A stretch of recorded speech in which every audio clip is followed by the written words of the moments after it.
afternoon, ladies and gentlemen. Welcome to another exciting Propagandacast with me, your host, Imperial Dane, Master of Propaganda, Hero of Psych, Defender of the Fatherland. We're off here to exciting 1 vs 1.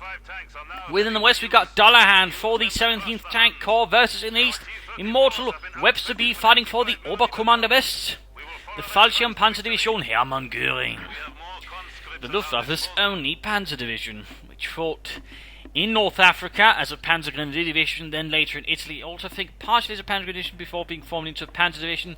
It then shifted over to the Eastern Front, where it was also further on expanded into a full Panzer Corps with an additional Panzer Grenadier Division and a few other sort of units, for example in Panzer Fusilier Battalion. But we got Volkswagen Steel Pines and a Kuhwagen on the way there. For Dullahan, double conscripts on a meaty choice here of advanced warfare tactics, giving him radio intercept and thusly an idea here of what Immortal is up to right away. Kugelwagen rolling out there for Deutschland. But the Hermann Göring was a rather interesting division, also make use of SS camouflage uniforms. Fun fact, they're also noting here what Dullahan is doing is actually sort of ensuring the enemy can't just make a straight run for the fuel point, just make a straight retreat either. Samba's going up to help defend the cut-off point, but also in a manner so the opponent can't easily hold it. Not bad, and there we go.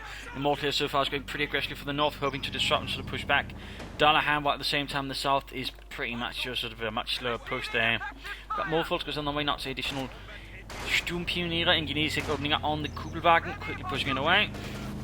There's some damage done there, conscripts moving ahead. Sturmpan is a reasonably awkward position, there you go. With easy access to the house, they quickly push in, break the windows and open up on the conscripts, forcing Dullahan there to pull back his men lest he fancies them getting blown to bits. There's a bit to work with this. Sturmpan laying up behind the engineers, and there we go, more Volkswagen moving in. Engineers forced to retreat. Dullahan seems to have more troops, but actually, is he giving up here? Or is he just hoping to turn the tables on Immortal Webster B and just go for the south? But at that point, you know, Immortal Webster is going to be the one laughing, since that's clearly not his main priority anyways. But there you go, troops being moved upwards, but still, the main push is for the cut-off points from Dullahan. More Volkswagen on the way there for Immortal Webster B. Volkswagen moving out in the open there, they go into cover. Almost got the point there, but of course we also have the point he needs to render neutral if he wants to do anything about it. Conscripts just waiting around the cut-off point, but apparently not the field. Kuban going through the bar while Sturmpan is following up, and there you go, he's got the cut-off point. Volkswagen moving in from there as well. Conscripts start the building, but not the strongest position there to hold off against the Immortal's Truppen, and there we go, another squad of infantry arrives for the Hermann Göring. Conscripts moving ahead, no trap on the way there for Immortal Webster B so far. No sign of a doctrine either. Sturmpan's moving up, conscripts on the fight, Kuhwagen coming in from the north, and there we go, conscripts set running.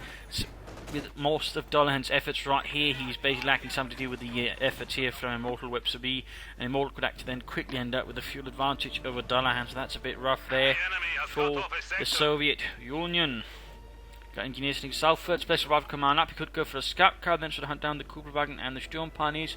Snipers and Strafnikis of course are also options to consider for the Soviet Union. Conscripts moving in there westwards, there we go. Volkswagen's on the hunt. Lots of German infantry moving up there with their K98Ks. And there you go, another truck, there we go, taking up then for Immortal Webster. Will it be Mechanized Regiment or will it be Belgrove headquarters? Either way, forced back here. Dullahan scanned, but ultimately didn't quite work out there, so now Immortal Webster is going to have most of the territory, but of course they'll also be set in and defended. So if Dullahan plays his cards correctly, he could actually end up doing a lot of damage there to Immortal Webster B if he makes some mistakes in trying to hold territory. Oh, mine there already. That was not bad at all there. A bit of a harsh blow there to Dullahan. Short on munitions. Looks like he's actually planning a mine here to then allow him to sort of grab the points in the south, but already there the Kugelwagen's rolling down the roads, sipping away, and Battle Group or Mechanized Regiment? Hard to tell.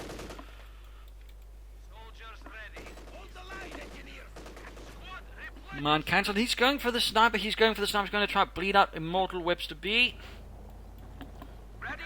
Not a bad idea. And there we go. It is the Mechanized Regiment. So Lux and Pumas await down the road here. That could certainly give Dullahan quite a headache and could find his sniper then ending up, well, with a very, very brief career on the Eastern Front.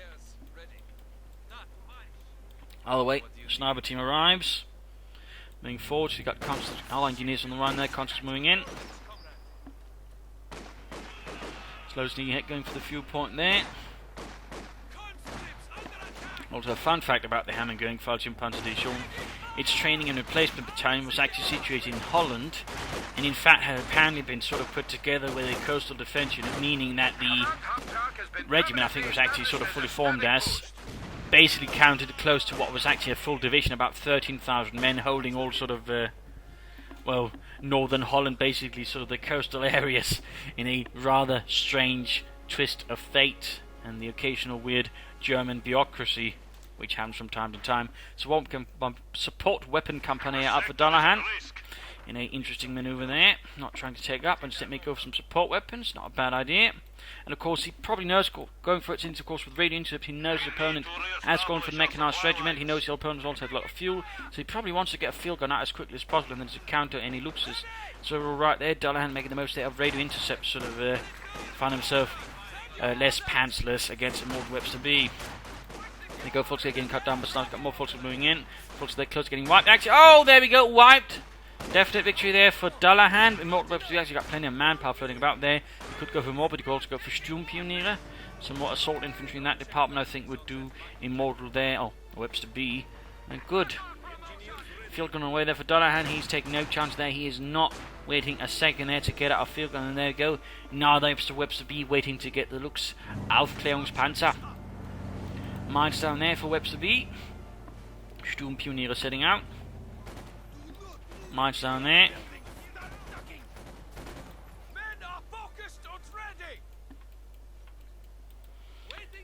So Dullahan striking back. That is fascist opponent doing some damage there, while Webster B sort of doing his best to maintain control of the map, though perhaps getting a bit overconfident there at times.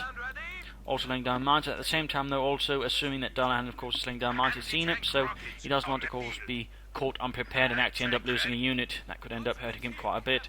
But still, no doctrine. I mean, considering all the territory Webster B has, Luftwaffe ground forces would be quite excellent. Machine guns, a few trenches, perhaps tank traps, and so on there to sort of hold the map there would work him quite well. But there we go, Kuhlmann going after the snipers, almost got it, but no, Kuhlmann veers off and escapes. But there's, of course, still one unit here left behind that could wreck it if we got anti-tank grenades there for Dullahan's conscripts. There we go, we could see the Kuhlwagen down. There we go, Kuhlwagen kaputt. Burns. Los. Shoot.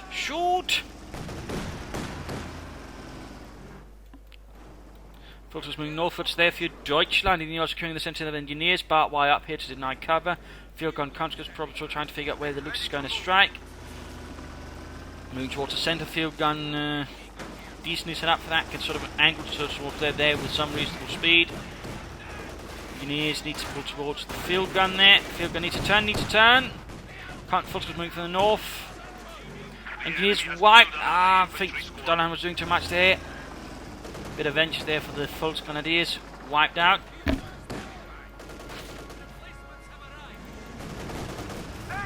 And field gun crew too slow there. Looks quickly escapes. Not too bad there. We also got our Kedmap up here to cover against any sort of enemy vehicle rushes there from Dullahan. We also got Panzer strikes up. So in this case, what Immortal Webster B is really worried about actually is Dullahan rushing for the tank command and then rushing out T-70 against him or something similar. But so far though, Dullahan is yet to go there. He's struck with fuel. So in that sense, Immortal Webster I think is perhaps overthinking it a bit too much here, what Dullahan is capable of. Many more engineers. In fact, he probably should just focus more on the infantry, but whatever Webster can do in that sense, I suppose it's to Dullahan's benefit, you know, he focuses too much on armour. We'll also have to see what Dullahan does here. We got now access to submachine guns, using his anti-infantry firepower notably. It's not bad at all. Field gun setting up and shoots. Yes. Nope. Awkwardly angled again. Dullahan needs to be a bit careful with that. Let's react with it, to be honest, it seems. Come on, Dullahan. Los. There, shoots finally and then misses the bloody thing. Nice shooting, Sergei. Your real credit to Soviet Union. Idiot. Kedmap slowly pulling back, got the Sturm Pioneers covering. Looks hanging back there. And by the looks of it, Webster Beam is either planning a battle group headquarters or the Schwerpanzer headquarters. By the looks of things, the Schwerpanzer. Gonna probably set it around here to cover the car point and his fuel point. Very common move there. Snipers, Volksgrenadiers, conscripts all clashing together here, and there we go, losses inflicted, and there we go with that. Fulton's a quick push back, he can move straight onto the fuel point, pushing himself as well. Dullahan trying to spread out now as quick much as possible, but while he's doing it, of course, grabs much territory. At the same time, that leaves us more vulnerable to the looks, which is rather good at countering that kind of behaviour, particularly. Our tank return command is up for Dullahan. T70 here, or a SU-76 would probably be the best way of catching the looks. If he goes for the T70, of course, he can also then hammer away at the infantry of Webster B and the Oberkommando. And here's their field gun turning up again, but once more, too slow for Dullahan, too slow. Looks escapes. To live another day for Deutschland. John Pioneer is actually in a pretty terrible position there. Webster, I think, might be pushing a bit too much. But there you go, managed to escape here the conscripts and the submachine guns before it is too late.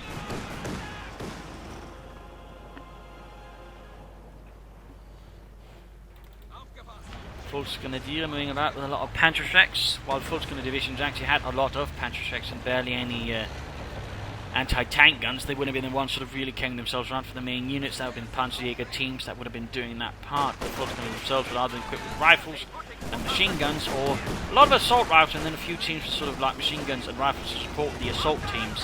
Fun fact there. The Volksgrenadier divisions were sort of an attempt at a modern infantry division with a lot of assault rifles, thus more firepower but less manpower, since obviously at that point the Germans were also trying to economise manpower, having suffered quite a bit. In the end though, they will basically end up sort of just serving as defensive elements, and so overall they couldn't train them fast enough, or get enough time to train them really, sort of perform any sort of, you know, proper duties, so that was largely what they ended up serving as. Fulton straight in here, getting suppressed by Maxims. Got snipers nearby as well. A lot of damage. There we go. There we go. Maxim should help Dullahan out a bit there, and perhaps the move here for the Special Rifle Commander of the Sniper hasn't quite turned out as well for him, though. He might not have gotten those Volksgrenadiers previously. And there we go. Schwerpanzer quarters up. Obersoldaten on the way there for Webster B and the Fallschirmpanzerdivision. There were fun fact as well about the terms of organisation there of the Volksgrenadiers.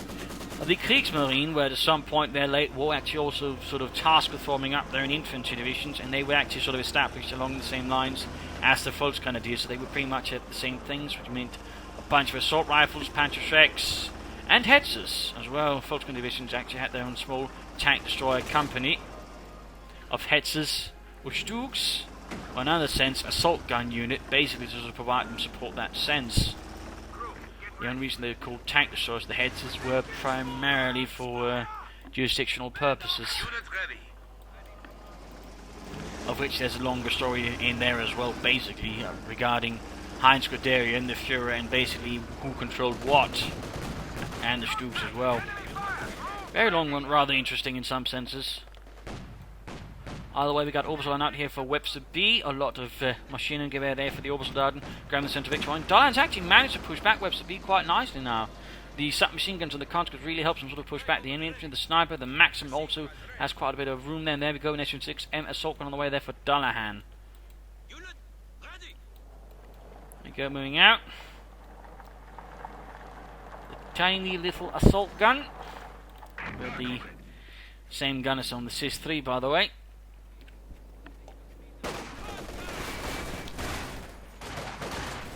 Also on their light machine gun firing away. Hardened veterans of North Africa, they actually managed to pull out there, though many did not. They were captured, and then perhaps a bit of Italy and Sicily. Firing away there at the rations. Half on the way there for Dullahan, possibly for reinforcement purposes, giving him a bit more sort of punch there on the move. Webster B is yet to start. There we go, looks down by the SN6 there. Dullahan really managing to turn the battle around now. And there we go, Obersoldaten, a lot of trouble there, forced back here, comes with submachine guns rushing forwards, lot of firepower there, SN6 supporting, but we got the Kenmeth already in ambush, ready to blow up, no. We can try and knock out the Schwerpanzer quarters there once he discovers it, though he might want to sort of get something more to do that in field gun, but at the same time, as he's losing ground in the centre though, Webster B's attacking from the north, sweeping through, like a field grey horde. SN6 hanging back, and there we go, half track out. Will allow him to reinforce the front line, move his troops about swiftly, of course, just provide a bit of light support. There we go, Kednefer straight to the Maxim, getting shredded there. Folks are flanking in from behind. We got a Banhandgranate off against the church there. and the Germans did have incendiary grenades for those couriers. Though there aren't a lot of sources to them, but they were basically called Brandhandgranate. But they did also have their own version of the Molotov, which was known as a Brandflasche, which was actually industrially made. Fun fact there as well. Either way, Webster B's troops moving ahead. There's still no doctrine or choice for him. He's going to be able to get a Panzer IV though. Trick by flare mine going off there by the sound of it. There we go. A little light for Heinz.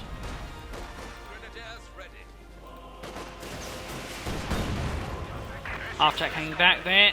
Can of course reinforcing. There we go. Russian troops rushing forwards. Sergeant Stein orders the remaining men there to pull back from the centre. Situation has turned pretty terrible.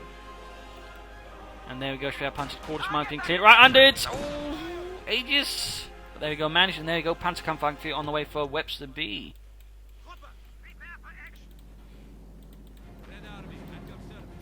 Territory there grabbed. It's only a bit of back and forth here now. One sort of Dullahan managed to get himself properly established with a lot more firepower. Conscripts heading northwards. Panzer IV halfway done. The enemy is encroaching on our territory.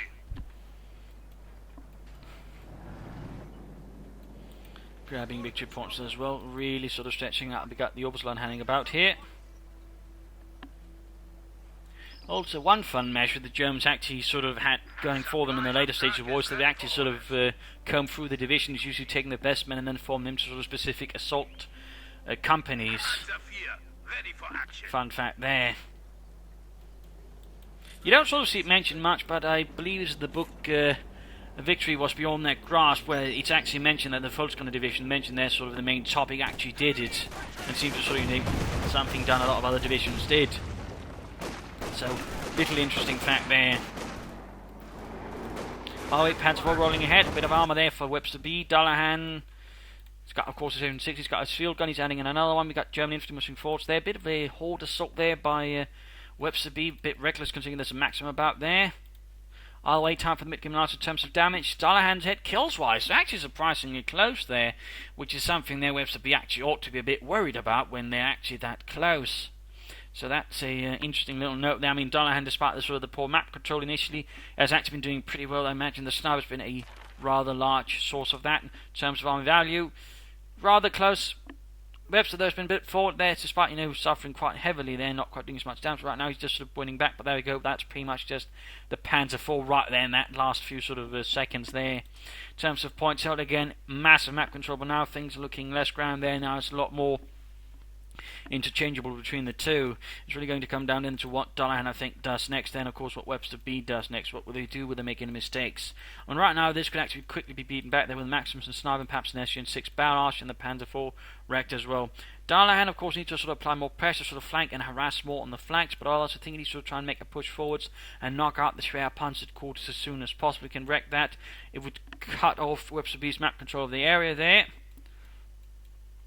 And of course also deny him a source of Oberstlein, but also more armour support for his men. So that would be a pretty good move overall. In fact, looks like we might have a third truck there. So in fact, Webster B might even be planning straight for the King Tiger already.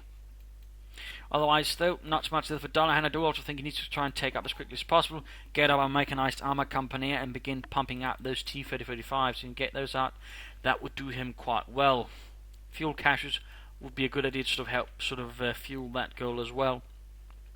For Webster B, doctrine is definitely needed. Luftwaffe ground force, scavenge, I don't think we're doing so much well now at the moment. He might actually do better with the armoured, since that would benefit his Panzer IV. For some heat rounds, for example, in case Dullahan gets out some armour. Signal relay, but I suppose the Sturmtiger would be quite handy. I mean, Dullahan does have plenty of support weapons, so the Sturmtiger could, in that sense, actually be quite handy in sort of blowing them to tiny, tiny bits. Otherwise, more sort of attacks here, but otherwise, just keep his men decently together and within support of the Panzer IV or something else. So, let us return to the fight and see what happens next. Panzer IV, they're bombarding away. More flares going off there. Set off by the enemy's rockets in this case. Bit of slow approach, and there you go. Battle Group headquarters up there. Behind enemy lines, Panzer IV rolling back. A bit worried, I suppose, about anti-tank weapons moving up. There you go, constantly close to the half-track. Can reinforce now. Sniper opening up, field gun S6 bombarding. Oh, close hit. Panther rushing forward, straight into the line of field gun. S6 opening up. Panther close to half health there. Conscript just being shredded there. Conscript opening up, shoot back. Needs to get a bit closer to the half track, getting reinforced again, but still good use of the half track.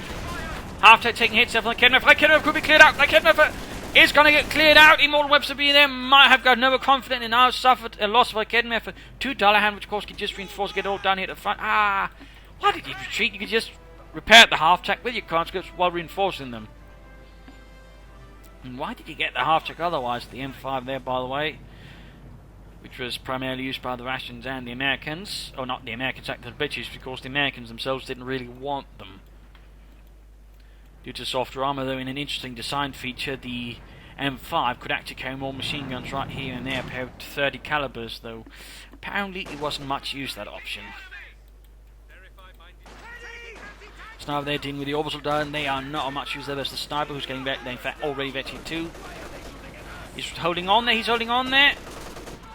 And there you go. Forced retreat. Forced retreat. This could get somewhat ugly there actually. Down to one man. Down to one man. Run, Otto. Run. Los. SS's moving ahead there. Trying to shoot. Field guns opening up. There we go. There we go. But there we go. Fault's going to be a blow up moving ahead there. He's got the Maxim to hold that, but at the same time we got the Panther moving in, needs to turn the field guns about. Dullahan made a decent effort there, but he might have been a bit too overconfident. He probably should just use the tracking there to increase the line of sight without having to, you get the unit too close there. That might have worked a bit better for Dullahan, but either way, he's taking it down to half health. That's something. Storm Pioneers there. Wiped. Webster is actually suffering quite severely there. Getting more Storm Pioneers, but the rest of his men are not looking too good there. Dullahan's got a sizable force right now, and should probably begin sort of pushing more towards the south there. Fulton charging forwards, Panther 4 there, flashing out the Maxim from inside the church. Fulton straight to the Max submachine guns there. Panther 4 flanking, getting behind the church there. Good work, good work. Sensing a weakness there, field guns set up there, but not quite able to sort of deal with that.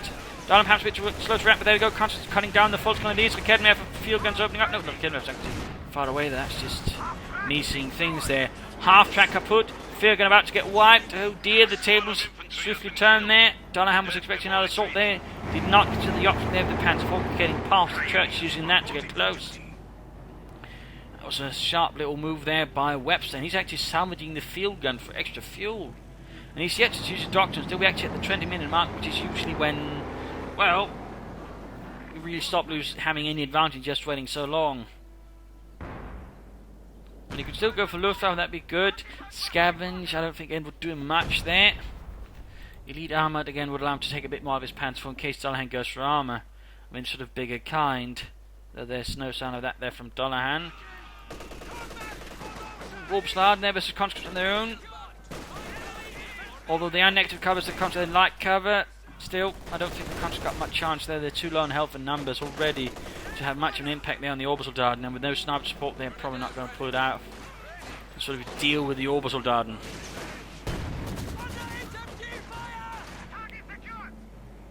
Quick incendiary grenade. Preparing the spare panzer quarters. He is hanging back, and there we go. Resource drop there, so there we go. Mechanized armor company for Dullahan, which means he's clearly planning for a T-35. We also got booby traps there, by the way. Germans were fond of those.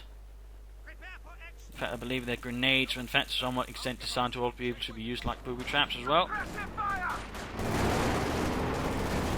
And otherwise they hit their tricks for doing so.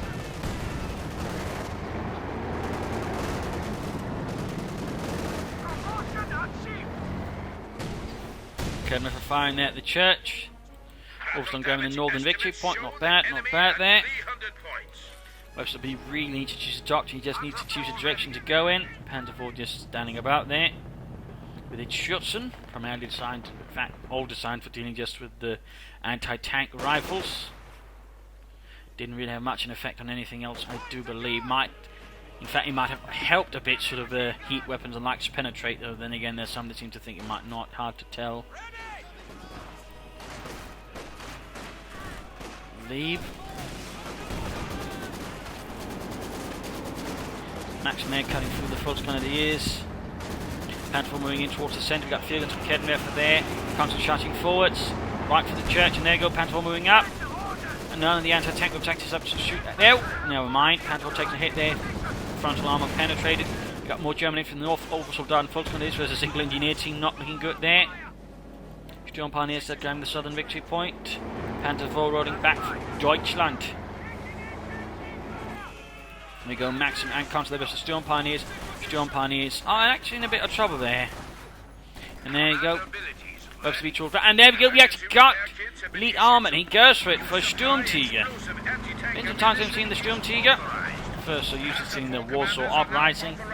Meant to being used to blow up the rebels there with their hidey holes in buildings. Basically meant to knock out entire buildings in one hit.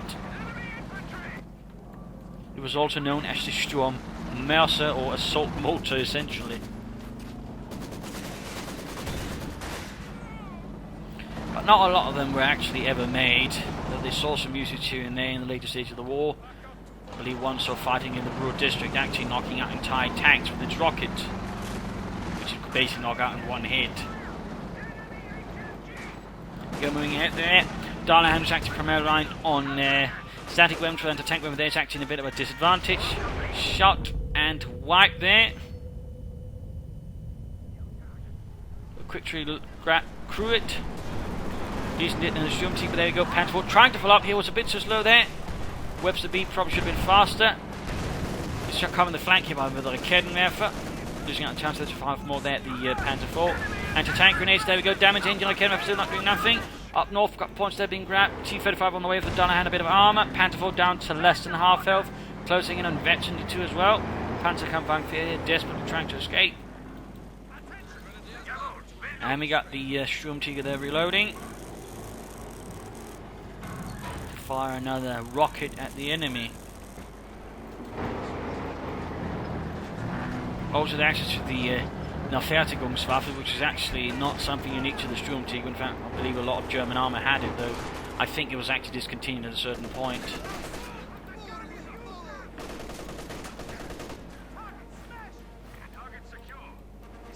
Kind of wish all tanks had it, considering all the allies, sort of Western allies, get, you know, just grenades they can throw out of their tanks at the enemy by now.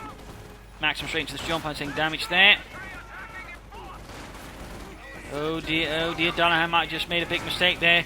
Rushing in his Maxim, not entirely sure why he did that, but he's just basically handed out a machine gun there to Webster B. I'm guessing he might be a bit desperate, just trying to sort of negate the infantry one of the best ways he can, which of course is the Maxim. But still, up close versus the Sturm Pioneer squad. Things can get a bit ugly there. And we got the T-Fed out there for Dullahan, but while he's got more infantry and overall more units, Webster B's got the arm advantage to a certain extent. I mean, he's got a Panzer IV with access to heat rounds if he wants to. He's also got the Sturmtiger, which can knock out one of Dullahan's more sort of vital parts, which of course is the support weaponry, which of course is increasingly getting more off.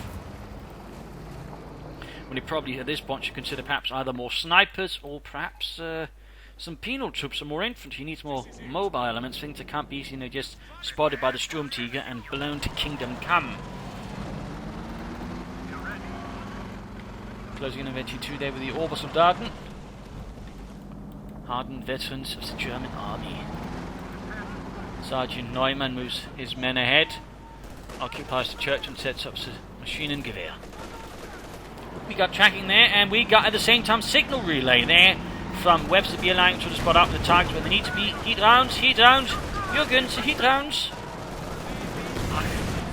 There goes Sturmtiger turns, Panzer IV opening up there, the T-55, there we go, Figums up, there we go. Lots of shots fired, Raketenwerfer down south there, he's worried about getting flanked there. There goes Sturmtiger about to shoot. Field gun, barely got out of there, T-55 opens up, misses. Panzer IV with the damaged engine, I'm surprised he didn't use his heat rounds versus the T-55. That would give him more damage plus penetration.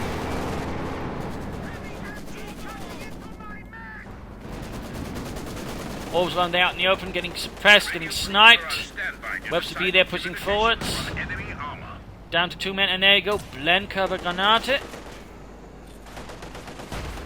Meant for flushing crews out of tanks, but also for repairing any sort of gaps in the smoke screen as well. Interesting sort of combo there.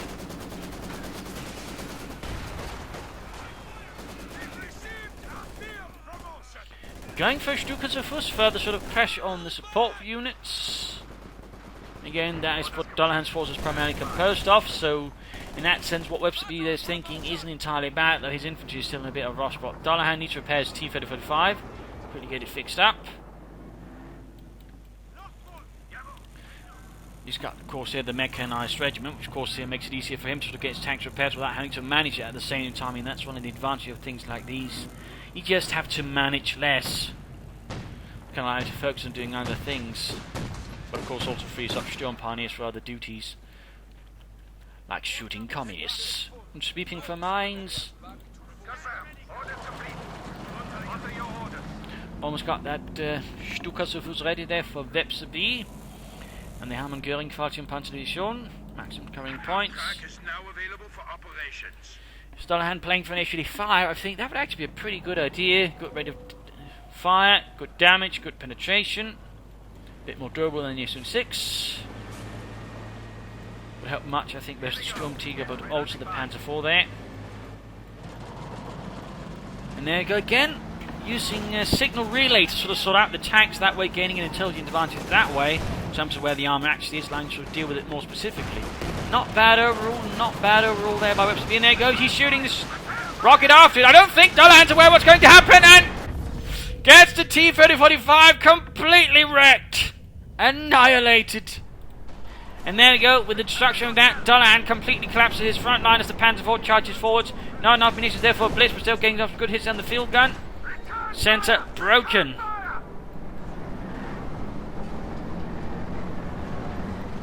Good use there of signal relay and the Sturmtiger. Impressive work there, impressive work. Rarely see that kind of combo, if anything. But gotta give it to Webster B. He makes the most use of a doctrine you usually don't see that much. And that's only commendable, really. Though he still would benefit, I think, from some heat rounds as well with his Panzer IV, though by now they don't really have much use. But yeah, theoretically. Though Panzer Commander is still not frightfully good. Though if anyone were to prove me otherwise, I'd be very impressed.